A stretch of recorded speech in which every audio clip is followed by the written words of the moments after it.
इसी में रीट में यही आ रही थी कि जो लेवल 1 है उसके अंदर बीएड को भी शामिल किया जा रहा है। इस पर जो अभ्यर्थी एसटीसी वाले हैं वो विरोध कर रहे हैं।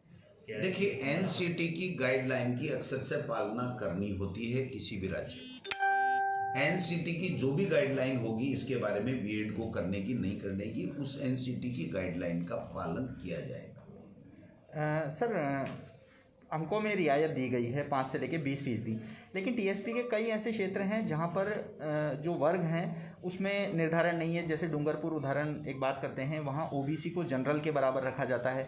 तो ऐसे में क्या उनको रियायत मिलेगी? साथ ही एमबीसी में जनरल तो आ जाता है लेकिन वहाँ ओबीसी को रियायत नहीं है। देखिए, वहाँ के लिए गजट नोटिफिकेशन महामहिम राज्यपाल के द्वारा निकाला गया है, तो उन लोगों को किसको क्या रियायत मिलेगी उसमें हमारा विभाग कुछ भी नहीं कर सकता। उसमें जो महामहिम राज्यपाल से जो नोटिफिकेशन तत्कालीन सरकार के समय निकला हुआ है उसी के ऊपर हमको चलना पड़ेगा।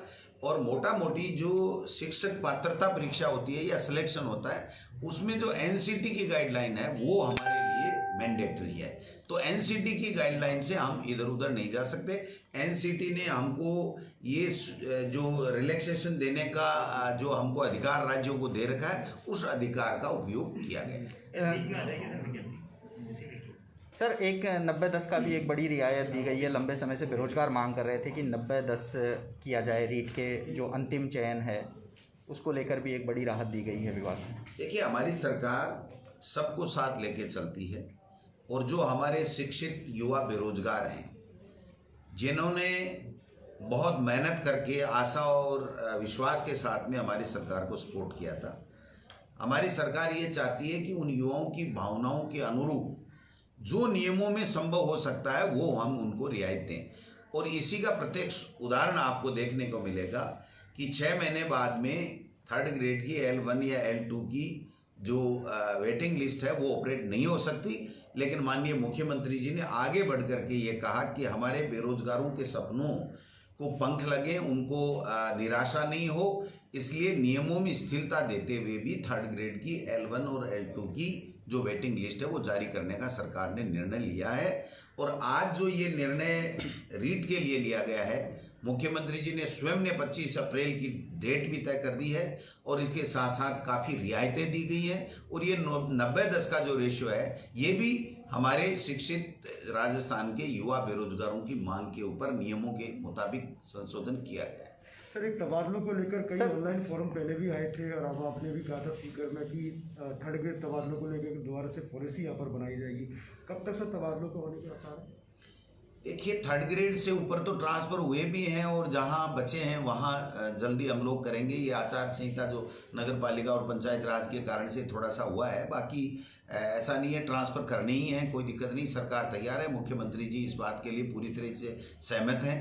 तो 3rd ग्रेड के लिए हमने एक पॉलिसी बनाई और वो पॉलिसी हमने ऊपर के लेवल पे हमने सबमिट की है। उसकी अब एग्जामिनेशन किस प्रकार से उसको परीक्षण करवाते हैं मुख्यमंत्री जी कमेटी बना के या किस प्रकार से, और उसके बाद में ही हम लोग लागू कर पाएंगे। क्योंकि 3rd ग्रेड में सबसे बड़ी दिक्कत ये है कि जो बाड़मेर, जैसलमेर और 11 जो प्रतिबंधित जिले जो घोषित कर रखे हैं पहले से, उनमें जो टीचर्स हैं वो सब अपने इधर 9, 10, 11, 12, 13 जिलों में आना चाहते हैं, जबकि यहाँ पर इतनी वैकेंसीज नहीं है। तो मैं समझता हूँ कि उनमें आपस में किसी तरह का वो नहीं हो कि मेरे साथ न्याय नहीं हुआ। तो मैं समझता हूँ इसके लिए हमने एक एक्सरसाइज करके एक कमेटी बनाई थी और उस कमेटी ने अपनी रिपोर्ट दी है कि इस तरीके से हम इस ट्रांसफ़र पॉलिसी को अपन कर सकते हैं। तो वो अब प्रक्रियाधीन है और जब भी प्रक्रिया पूरी होगी उसके बाद में वो चीज़ सामने आएगी। सर, कोरोना संक्रमण की दर पहले की तुलना में कम हुई है, क्या स्कूलों को दोबारा खोलने का कोई विचार चल रहा है? बिल्कुल, देखिए, इसमें मुख्यमंत्री जी भी बहुत संवेदनशीलता के साथ में विचार कर रहे हैं और चिकित्सा विभाग और होम डिपार्टमेंट और केंद्र की एसओपी, ये सारी चीज़ें मिलकर के ये चीज़ें तय होती हैं। तो अब चूंकि कोरोना कम हो रहा है तो इसके ऊपर भी मुख्यमंत्री जी से हम लोग आज चर्चा करेंगे कि वो विभिन्न विभागों से भी बात कर लें और सरकार की जो केंद्र सरकार की गाइडलाइन है उसका भी हम लोग अध्ययन कर लें और अन्य स्टेट्स का और का सबका परीक्षण करने के उपरांत इसके ऊपर मुख्यमंत्री स्तर के ऊपर ही निर्णय हो पाएगा कि स्कूलें कब से हुई। सिलेबस में और कटौती की बात की थी बीते दिनों अधिकारियों ने। नवंबर में जब आपने कहा था कि वर्किंग डे कम होंगे उस अनुसार ही सिलेबस को कम किया जाएगा। देखिए, अब सिलेबस को कम करने का अब कोई औचित्य नहीं है। हमने आओ घर से सीखें एक कार्यक्रम चलाया है और उस कार्यक्रम के तहत हम वर्क बुक दे रहे हैं, बच्चों से भरवा रहे हैं, बच्चों को घर पे वर्क बुक दे करके पुस्तकें दे दी गई हैं, वो भर भर के दे रहे हैं। तो मैं समझता हूँ अब इसको ज़्यादा समीक्षा करके और इसको और छोटा करने का कोई औचित्य नहीं है। बच्चे अपने घर से पढ़ रहे हैं, अभिभावक सारे उनको मोटिवेट भी कर रहे हैं और पढ़ा भी रहे हैं।